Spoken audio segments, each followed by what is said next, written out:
repeat the nonconformist oath. I promise to be different. I promise to be unique.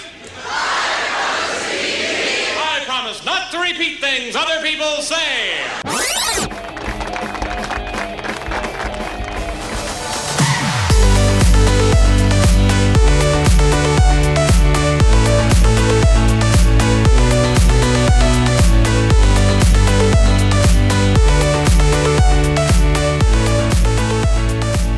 And welcome to Positive Blatherings, where I talk to positive people doing incredible things in the world, success and all that jazz. And today I actually have a repeat guest, and then she brought her crew with her.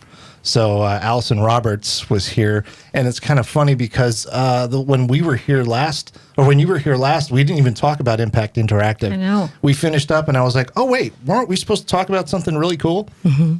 I don't even remember what we talked about. Visual arts. We talked about visual arts and pretty much everything else. Well, the thing about the blathering is it's just that. It's blathering. I go in without an agenda, and we just kind of have an organic conversation. So hopefully we cover all the things that we want to cover, right? Yeah. So Impact Interactive is the company that you guys started. And here I have Jodie Beckwith, and I've known Jodie for a long time. We were just trying to figure out how long ago it was. I think it goes back to like 2008. I think so. Something like that. Mm-hmm. You're doing some acting stuff. Mm-hmm. And Jonathan Ntheketha. Yep. And you are here from Impact Interactive. How long have you been with the company? Did you guys all start it together? I was one of the first people that were called. There was a group of us that found ourselves in one of I think it was Jodie's living room, and I think that's where it all began. And those were all the best things begin in somebody's living room. Exactly, with the hummus that Jodie makes. Oh my gosh, you have a good memory. Yes. You didn't bring any hummus?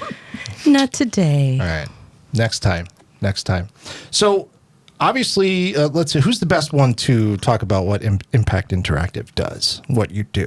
Well, since I was here last time blathering, let's let Jodie. All right, it's Jodie's turn. Oh, okay.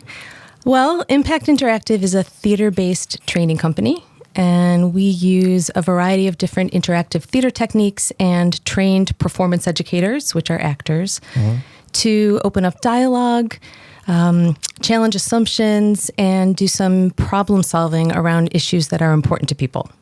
So we go into organizations with a team of actors, and we work with people to explore things that are challenging, that they're trying to problem solve around. We typically cover things because the techniques are what really is special, and we can kind of cover any topic, but we typically cover things like sexual harassment prevention, issues related to equity and inclusion and diversity. The easy stuff. The easy stuff, exactly, exactly. So that's kind of like just in the elevator speech. So it's basically a better way to get these principles and these ideas across to people, rather than here, sit down in front of the computer and take this little, quiz, or, watch this little video with this PowerPoint presentation that they click through and they go, okay, whatever. This is, interactive. Yes. So you have actors acting out scenes, and I assume it's like, here's what you don't do and here's what you do, kind of thing. Actually, that's what a lot of people think, but it's not. No, because we don't come in with the answers. We don't know exactly what the right thing would be to do, and what the right thing is for one person might not be for another person. Interesting. So we don't come in with here's the wrong way, here's the right way. We create very realistic scenes. So we'll work with the client to find out what their goals are and what they're struggling with in their organization. And then we work so Allison and I are the co-founders and co-directors, and we have an ensemble of, I think we're up to like 32 or 33 performance educators, a really diverse group of people in terms of race and age and gender and where they live and socioeconomic status, all sorts of things. And we work with them to actually create the scenes so that Allison and I aren't going off in a bubble and creating dialogue that, for people of color or for people who are older or younger, whatever. So we collaboratively create a scene that is very realistic. It freezes at the conflict point, and then the actors stay in role, and we open up a dialogue between the audience or the participants, and they get to ask them questions about what they're thinking or what they're feeling. They sometimes have advice for them. Sometimes they want to yell at them. But it's really an opportunity to dive deeper into what's motivating people, some of their backgrounds, why they behaved, and maybe the way they did in the scene. Then depending on the scene and the program and how much time we have, we sometimes start over and we tell the participants that they can freeze the scene. We're going to do it the same way, but they can freeze it whenever they think the protagonist could try to do something differently to have a better outcome. Oh, so that's they'll fun. freeze the scene and they'll say, right there, instead of blah, blah, blah, I think she should blah, blah, blah. And then we'll actually invite that person to come up and replace our actor and try something different. And that's what part of the training is for our performance educators, is not to be magic, but to be very realistic. Yeah. They really know their characters and their backgrounds of their characters, and they only change if they really feel like something would have made them change. And again, we're not trying to find the one right answer. We'll often have a couple people, 3 or 4 people, try different things. And we use it as a way, like a live laboratory for problem solving. We use it as a way to talk about all of the issues. And, sometimes you think, if I was in that situation, I would just do this. But then you get up there and you actually try it, and maybe it solves one thing, but it triggers something else. Or maybe you feel something different than you thought you would feel, or something different happens. So it's a kind of a live learning lab. Wow. That whole idea boggles my mind because of all the different possibilities that could happen in those situations. And how do you come across, how do you sit down and figure out, it's almost like one of those which way books, but you have 50 different ways in one situation. How do you guys sit around and come up with different scenarios and have a brainstorming session and try to figure it out? Yeah, it's a collaborative, creative process. So Jodie and Allison are both spectacular writers, which is, I think, one of the best parts of what we get to do, is that the framework, the world that is created in the situation that they bring to us as actors, as the company members, is one that is pulled from the different details given to them by the clients. So they will painstakingly go through reports as well as pieces of the reality of the world that we're trying to create for that particular client. And when they create this framework for us, they literally step back and allow us, these actors who have been working together collectively for months and years in some cases, to put meat on those bones. And it's really fantastic to be able to do that. Part of that goes back to kind of where we started and how we started. Let's go back to the beginning. And where you have these folks who want to create, who notice a space in our community for performance education that hasn't been used at that point decades, I think. And based off of their experiences with it, their desire to create something new, and the connection they've had to a variety of different performers, they create this small group of people who want to get together several times a month to just learn, to create. And so they pulled from Theater of the Oppressed, pulled from playback theater, and then also improv. So as Allison is our expert improv artist, yes, we have these different perspectives and creative places to draw from. So it's kind of like the Jeet Kune Do, or the mixed martial arts of performance. So it's not just playback theater, it's the ability to have a script that actors are able to dive into and create depth and context to. And so having all of these opportunities for us to play off of each other, to learn from each other, to make mistakes, to grow, to teach each other. Because the other, I think, qualifying point of who the company is that we all have different experiences that we're the experts in, and that is brought to the table. So when we're coming up with something that exists, or we have someone who might have been an attorney, or someone who's in education, or someone who might be just out of high school, or still in the middle of college, or someone who's retired and had 3 different jobs or careers, all of those perspectives are at the table. So we have so many more colors to paint with. And then we have these master artists who help create these worlds and these moments that really draw our audience members and our clients in to be able to exist in a real moment in the safest place possible, but with the opportunity to learn something and to create something on the other side of that moment.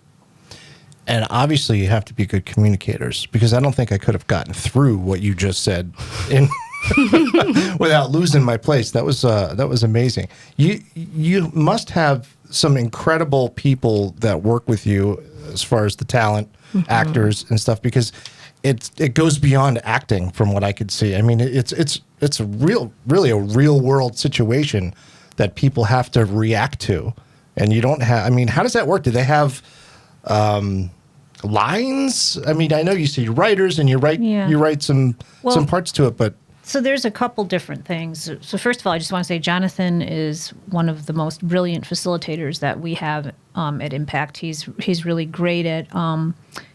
I think what makes a really good facilitator, some of that is being able to be in the moment. So there isn't a huge amount of improv skills on that because you don't know what's going to come up in the middle of a program or where somebody's going to head when they're shooting out ideas, or sometimes somebody in a program will say something and you're like, okay, one of the participants. And so I guess I wanted to piggyback on, we aren't a modeling company, but we often do have teaching points. So, racism is wrong. And so, and sexual harassment is wrong. So we don't have wrong or right, but we kind of do. So in other words, I'm saying we don't necessarily say, here's a scene of something that's going really poorly. And now here's another scene where everything's going really well. Because that's magic, and we know that that isn't life. So I think when we're talking about right or wrong, we're not talking about that we think that it's okay for somebody to sexual harass somebody. It's just that we need to understand why people are behaving the way that they're behaving in order to make those changes. Because if we don't understand where people are coming from, it still isn't right, and we know that, but we have to have some kind of understanding in order for them to be able to connect with us. Yeah. Right? And Jonathan's skill with facilitating all falls into place with improv, because while we're facilitating, we absolutely have to be in the moment every single second, because it's just we don't know where it's going to go. So that is a really specific skill set. I think that takes many years to craft. Well, so Jonathan started as he was one of our founding performance educators, and he's now also facilitates. So he plays both hats, sometimes even in the same program. He juggles a lot of things. I think you asked specifically about the scenes. They are scripted. So we collaborate to create them, and they are scripted. But then the kind of the replay, the role play afterwards when we're problem solving is not scripted. That's obviously someone comes up from the audience. We don't know exactly what they're going to say. Yeah. But in our training, in our rehearsals, we practice like with, a fake audience so that they have the experience of being in their characters and responding to different things. But we never know, like Allison said, you never know exactly what someone's going to come up with. Terrifying to me. It's absolutely, I'm sure that's probably like what you love. You're like, all right, bring it on. But the idea of being there and having someone come up and say, well, what about this? And I would just, you have to know so much. I think there's so much prep involved with that. I think that we do a really good job, and Jonathan, maybe you can speak to this more, as a performance educator. I think we do a really good job creating the life of the characters. So as we create the scene, but we also create a whole background for each character. Things that aren't even necessarily in the scene, things that might come up, because you never know when it's called hot seated, after we freeze the scene and they get to talk to the characters. Again, that's improv in that you don't know what they're going to ask you. So you have to have a lot of information about who that character is and what their motivations are, what their life is about, what are the things that are troubling them, what are the things that are causing them to behave in certain ways. So we have each character, there's a huge character background sheet that they help us develop, but then they also have to, become. So they have a character that they're playing, but they also have to incorporate some of their own experiences into that character as well? Or is it more already fleshed out for them?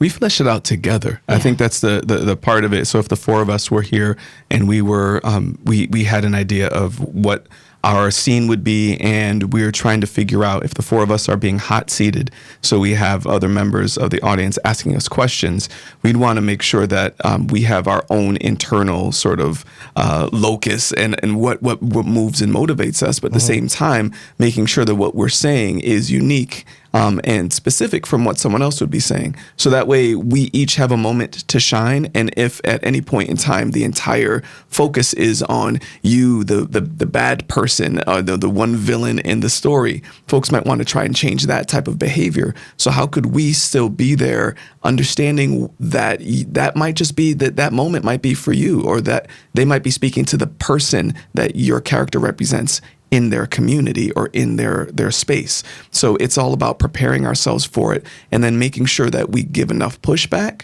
but also allow that community to grow and to take a step forward. So sometimes we might get into a situation where we're going back and forth, or someone is peppering a person with questions. And it's when we're doing it live, we'd have people get really into it to the point where they end up booing the performance educator, which as an actor means good job if you're playing the villain. But it's unique in that they are so invested in the reality that we've created, because it's almost like an alternate reality or multiverse dimension to what they exist and where they exist. And that's the beauty of the writing, is that it's set in a world that is so eerily specific and that it seems like the space where they exist, but the characters are unique people. So we're not talking about any one person in their community to say, okay, that's Allison that they're talking about. It's about that everybody has a place to grow. So if we all come from do the background work to know, okay, this is my moment to showcase how I might grow, the people in the audience who might closely align themselves with me and how my character moves in that space, then they might say, okay, that's something I can try. Or yeah, that's an attitude I've had, and now I'm happy that someone gets to hear it said, because I don't like conflict and I'm not going to speak up in the work environment. So when being on top of it and knowing, and again, it's literally 4 to 5 pages of script, and then you have 12 to 20 pages of background that we have to know. It's that detailed and that deep, with personal histories, with interpersonal beef, with things that have happened in the past, dates and time, and specific things that may have happened. So there's a lot that goes into it, because if that one moment arises where someone can latch onto it and say, yes, I understand, or I see that that's a problem, or I can see that that's where I could have been better or done something different, that's when we're doing our job. So a lot of that, the months of prep leads to that 1, 2 to 3 hour session. And it is exciting for us. It's incredibly exciting. And I think personally, it's a little bit more exciting. It's less nervous for me because it's not my community or my world that is being discussed or talked about. So we take such care to make sure that we're not creating a caricature of our client or of the people in that community, that it's a very real thing. And we do our best to get that done. And just one thing, I think when you say villain, it's interesting, because one of the things that we do really well, I think, is create characters that are very layered and real. So there may be somebody in a scene who's sexually harassing somebody, but they're not necessarily a horrible person. Mm-hmm. They're not they're exhibiting bad behavior, but they're layered. We create them so that you might be able to even see yourself in them. Yeah. It's, I think otherwise it'd be like a comic book, know, where it's like he's clearly the villain, and the villain comes in to do certain things. And how long does it take from the time a company contacts you to the time where you're ready to do this? I think it kind of depends on the client. It depends on what their time frame is. Mm-hmm. We just finished a job for a big international corporate company that was a little bit of a quick turnaround for us. It was about a month, I think. Am I right? Yeah. And wow. That doesn't sound quick, but it is when because each client has a different world. So, like, for example, we did something for the NYPD. And that was so specific. That culture was so specific and so foreign to me. And I've never been a police officer. And in NYPD is its own specific thing. You can't compare it to RPD because they're different. Yeah. So learning the language of that company, of that organization, learning the ranks and all of the things that went into that, that's, to me, like so much of the work, because if we don't understand it well enough, we're not going to create a realistic scene, and then people are going to disengage, and that's what you don't want. You want them connected, and they get connected when it's real. Yeah, I mean that's amazing. You really have to go in and immerse yourself in that organization, in that world. To the best of our ability, yeah, and it requires a lot of research on Jodie's and my part to get things kind of just started.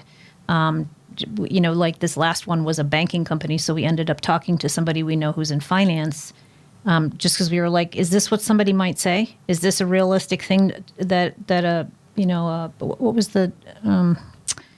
what was their job title? An analyst, a quants analyst. Quants analyst. Yeah, investment banking, which is... it's like a quants analyst. Yeah. So, we spent a lot of time like, what would that quant analyst say and what would their job be? And would it be realistic that they would be partnering with somebody? All those things, that go into it.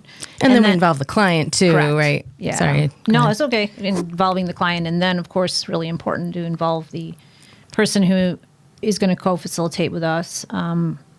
And the actors to make sure that, I'm not writing something for a 27-year-old black male. This is not appropriate. So, right. Making sure that they're part of that conversation as well. So it's a lot of people involved. Sometimes we even do focus groups. We created something several years ago for Calkins Road Middle School in Pittsford on the kind of the intersection between bullying, bias, and diversity for teachers. And we did focus groups with students, teachers, administrators to help us develop that scene. So yeah, a lot can go into creating something new. And then once we have programs, they can often be kind of tweaked or right. just changed to a different work culture. Yeah, that's kind of what I was going to go into was, do you find some similarities between them and are you able to apply them to, obviously doing something for a school and then doing something for the NYPD has got to be like complete opposites. Yeah. But do you find that there's some sort of through line in a lot of this? Just because of the human behavior? Yeah, microaggressions are microaggressions, whether they happen in a classroom, in an office, on the tennis court, wherever. So yeah, the issues are often similar. The way they play themselves out sometimes are different depending on the culture of the organization. But we do have some programs where, so this program we created for this particular middle school could be relevant to any middle school.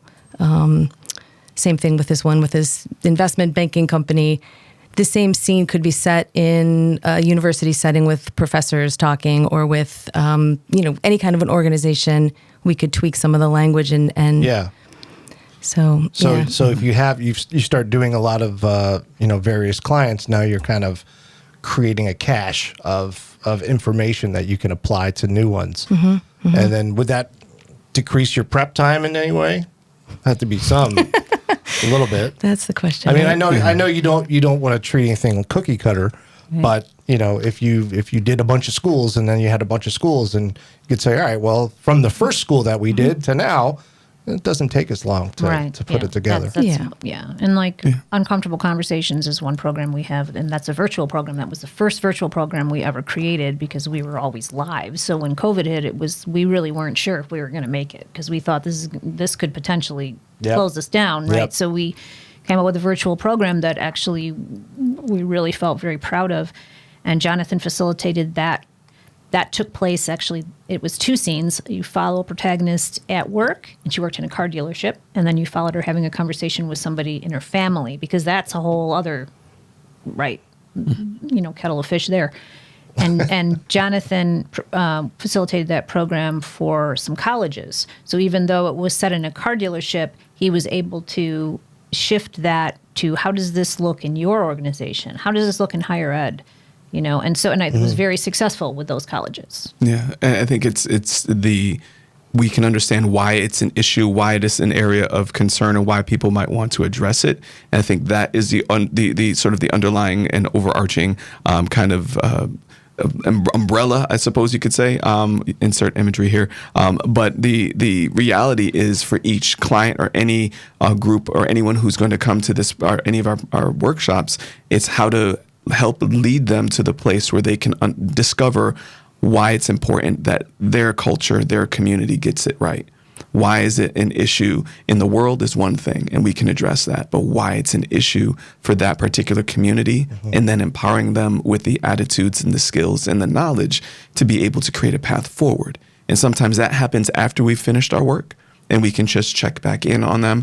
And sometimes used to say that, you'd feel bad opening up the scab wound and just leaving them with a bottle of lemon juice and some salt and saying, see you later. But it's really tough work because many organizations have not addressed these things at all in a real way beyond, as you illustrated before, just the cookie cutter workshop that's online. And so to have it for a client it's really important because it's a specific community that we're talking to. And then to Allie's point, going to a community such as what we did with Uncomfortable Conversations across the Rochester community, how to make it broadly encompassing of anyone in our community who wanted to engage in what is going on in our world, our society, in an honest and sobering way. That was a little bit more challenging, I would say, because we every single district, school district, suburb, socioeconomic class, it was free to attend. So for folks, anyone could join. So that was, I think, the most challenging one, I think, for me to work and to do, because these are the people that we literally see in Wegmans, or we see we're seeing at protests, or that we're seeing in our community. And we have to take care of our community, but we have to lead people to the place where they can discover why it's important that they get it right. Yeah. In addition to, we've kind of described these interactive scenes, but we have opportunities for them to talk with each other. When these ones online, they'll go into breakout rooms and they'll be able to, problem solve together and talk about what's going on in their own world. When we're live, we do a lot of interactive things. We don't even always do an interactive scene. We have activities where participants are up on their feet and I won't go into describing like exactly what they are, but activities where they're exploring assumption making. They're exploring, what does it feel like to be uncomfortable? How does that affect my behavior? How does it affect the way I interact with other people or feel about myself? So we have a lot of very participatory activities in addition to the interactive scene, and just time for them to sit in a group and say, hey, when you think of sexual harassment at work, what comes to mind? Talk for 15 minutes with your small group. And that's a really important piece, because a lot of times, let's take sexual harassment, for example. You hear about sexual harassment, it's all over the place. It's in the news. You hear me too. But almost every single place we go to, they've never had an opportunity to actually sit down and talk with people they work with about what's actually going on in their organization. Yeah. So just having time to talk and discuss with your colleagues or peers is really important as well. So when you first start, is it like people see you walking in, they're like, oh, geez. Are they like completely dreading this whole experience? Because I can imagine none of the stuff that you talk about is easy for anyone to talk about, especially at work. And I'm sure it's kind of like, for a lot of these people, it's like going to the dentist or something. It's like, oh gosh, I really don't want to do.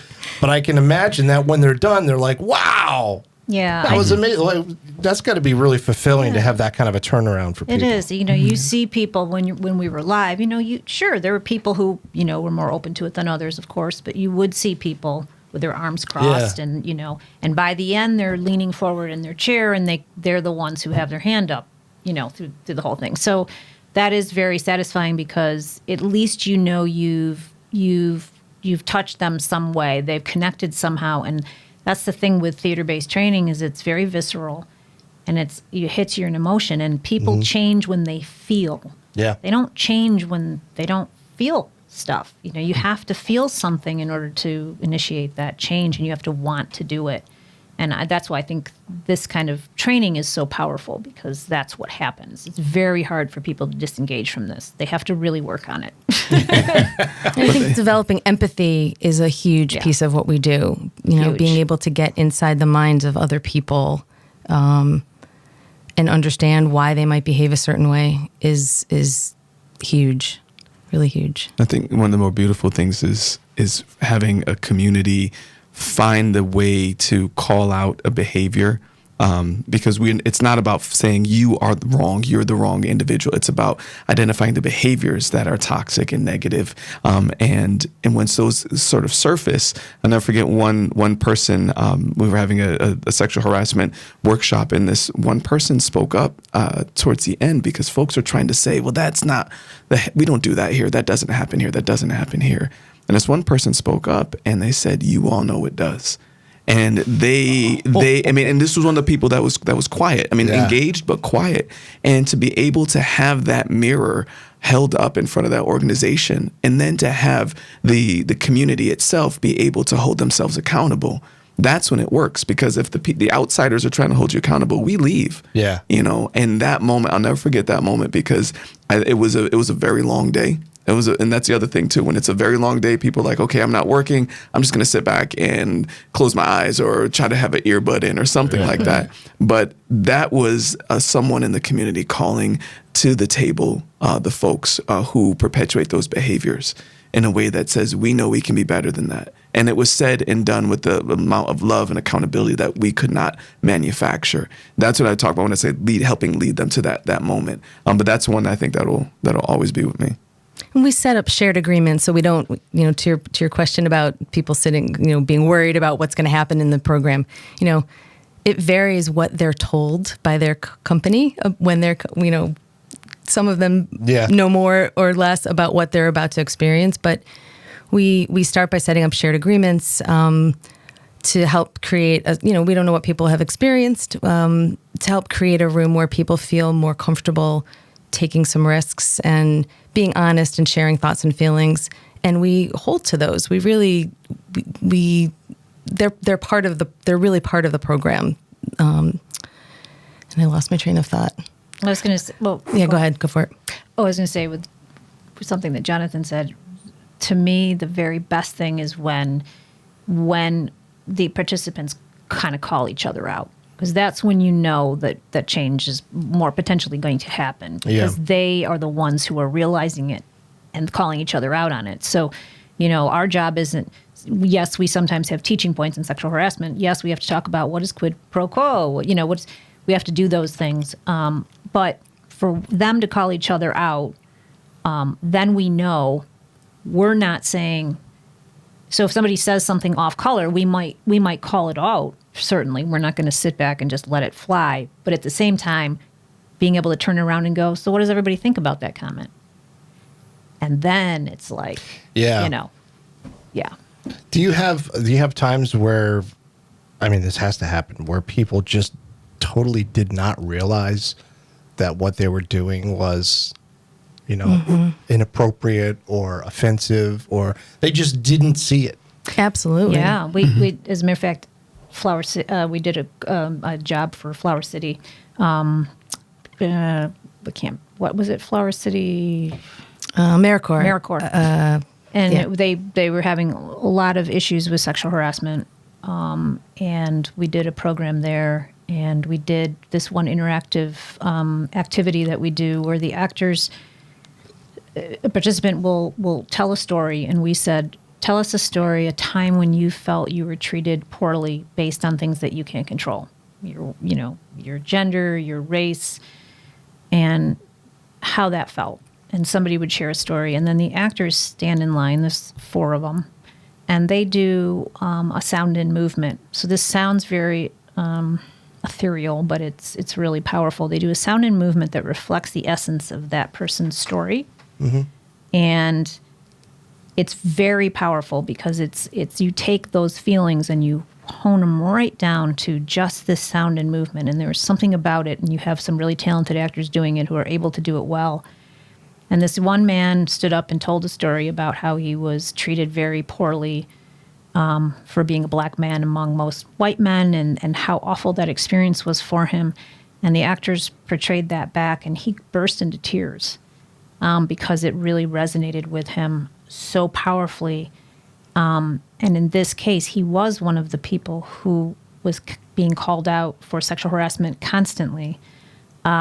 So he was able to see how that feeling of being oppressed was also how it feels when you're sexually harassed. So that connection was made for him. And, not that we we made somebody cry. Isn't that great? But it's like we made somebody cry and they felt something and they realized something that's really, Yeah. So, like you said, that's when people change, is when they feel it. And this actually goes back to when I was talking about the shared agreements.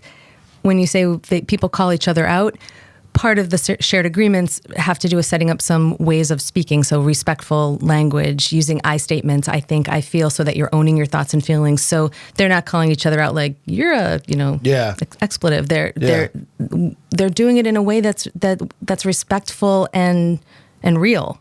So yeah. Yeah. Do you find that that's a challenge to get people to do that? To be respectful with each other? I mean, no. Probably. Actually, no. And I think it's because we respect them. We don't go in with, I'm going to tell you what to do. We don't go in with, you're being quote unquote bad. We go in with here's some stuff that's happening. Let's talk about it.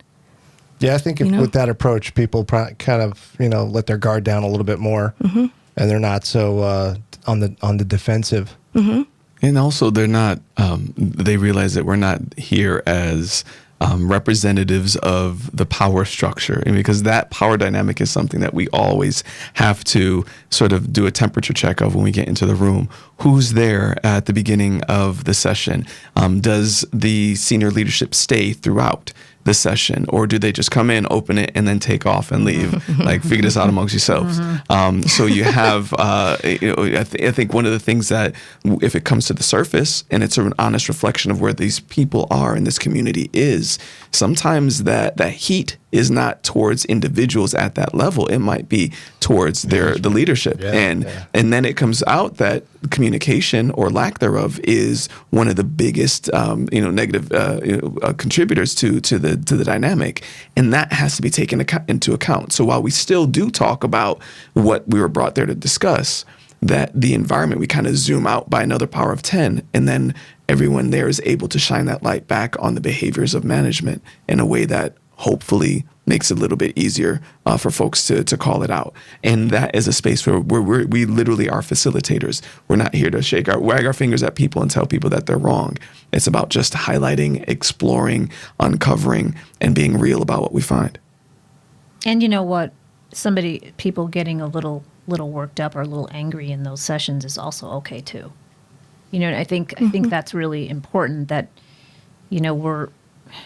we want to be respectful, and there's ways to do that, but it's also okay if somebody is feeling really upset or angry. That's okay too. So is there a certain size organization that is kind of your the best fit for you, or do you service all different kinds of companies and organizations? We try to be as flexible as we can. So we have done very large groups, particularly online lately, but ideally somewhere between 20 and 40, because it allows people to really, everyone who wants to speak to really be able to speak and have deeper, more meaningful conversations. The larger programs are, they're still really effective. They're great at opening up the dialogue. Just not everybody necessarily gets to speak to the large group, but then we put them in small groups. At least they get to talk with each other. Is it typically one day of training, or does it go over a course of a few days? Or it all depends. We would love to come back multiple times, because as all of these issues, you can't solve them in a day. They're ongoing, exactly. And sometimes we're planting seeds with people that sprout 2 months later, and we find that out that we would love to be able to come back multiple times. Most of our programs are like a half a day or a day. So, it's interesting too, when you go into a company and have these conversations that we do and have these programs, it opens stuff up, like we said. So, for example, sexual harassment prevention training, sometimes reporting goes up after a program, which a company might be like, oh no, but actually that's good, because that means that we did our job, in that people are now feeling a little more comfortable to go to HR or to go there and say, or they're finally recognizing it. Correct. Or they're finally recognizing it. Absolutely. Yeah. people are in really different places too. Like when you've got a group of people, some people might be really, have been, reading about these issues, and in their own life, they're quote unquote woke. And some people might be completely clueless. So, and I think that the format of what we do speaks to all people on where it reaches a lot of people wherever they are. We do have very specific goals when we go in. It's not just, we're going to talk about microaggressions. It's what are microaggressions? How do they manifest themselves in an office meeting, in a work meeting? What are the effects of microaggressions on people, individual people? What are the effects of microaggressions on the organization as a whole? And what are some things that we can do to create a work environment that is more equitable and where everybody feels comfortable and safe and can do their best work? So we have very specific goals that we reach, but in this way that they almost don't realize they're learning it along the way. Yeah. No, that's Right? I think that's the best part of it, is that it's not a class in that sense. Like, I got to go and learn this. Right. And it's, I'm sure there's some, just knowing you folks, I'm sure there's a lot of entertainment in there, and it's a good time. Even if you're, going over some touchy stuff, it's still a good way to learn. How did you come up with the idea to do We that? invented it. It seems like you did. We did not. It seems like you did. So I used to work for a couple of different theater-based training companies who no longer exist. And then Jodie and I also have done a lot of standardized patient work at the University of Rochester with medical students. So we do a lot of training with med students. That's a whole separate, that's not through us. Using theater. drama, Yeah, using theater. drama. Okay. And I'll let Jodie tell her background, and Jonathan. No, did you finish? Yeah. Oh. But my background. Yeah. Oh, okay. I've been acting since I was young, but I won't go into the whole thing. But so I have a master's in educational theater, which is using theater as a tool to educate people. It's not about, entertaining necessarily, although it can be very entertaining. Sure.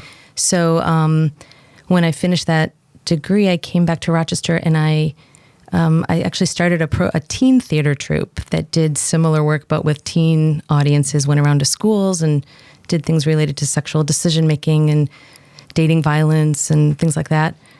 And then, then I had kids and spent some time doing a bunch of different things. And when Allie and I, did you already just say this? No. We were sitting doing this, we do the standardized patient work. We were sitting thinking, this stuff is so powerful and it doesn't exist in Rochester right now. Let's do it.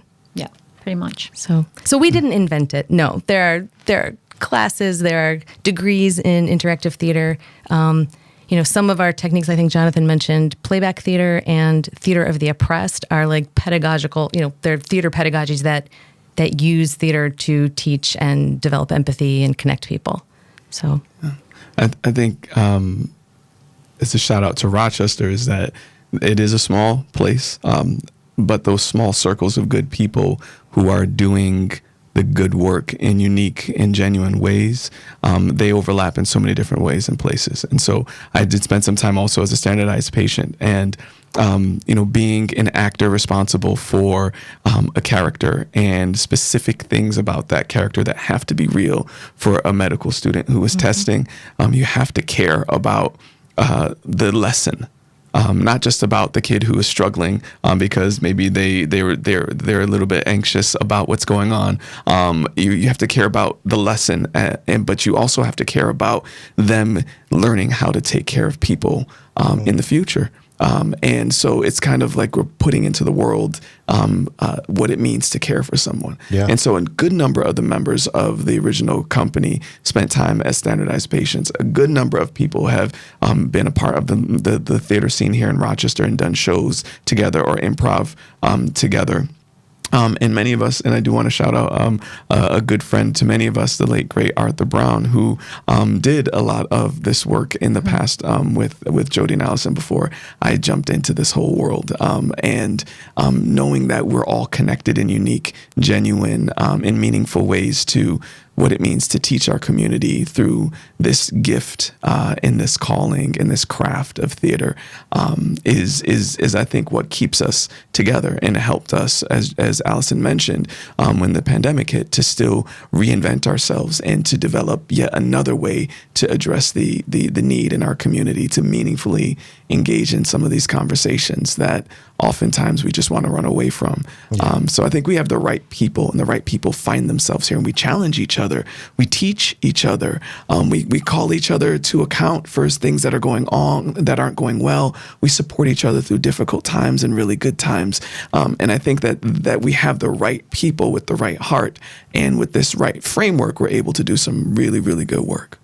I think our ensemble is one of the things that makes us unique. Yeah. In that we don't just get a job, Alice and I get a client and say, oh, we're going to create a scene with, a middle-aged something, let's just hire those actors, and then we disperse. We have an ensemble. Before the pandemic, we met regularly. They've all been trained on these techniques. We talk about these issues amongst ourselves. We do the work amongst ourselves before we go out and do it with other people. It's been hard. We've had some hard, painful conversations as a group, and done some crying together. And, yep.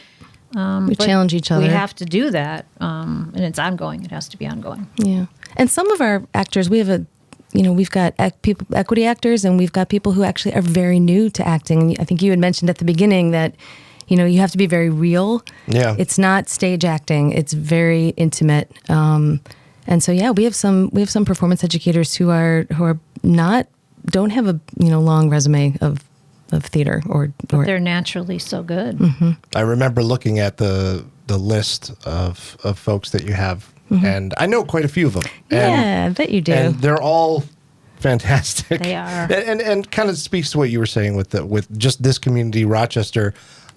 There's so many communities like that, like in the film production community and the acting community and the musicians and stuff.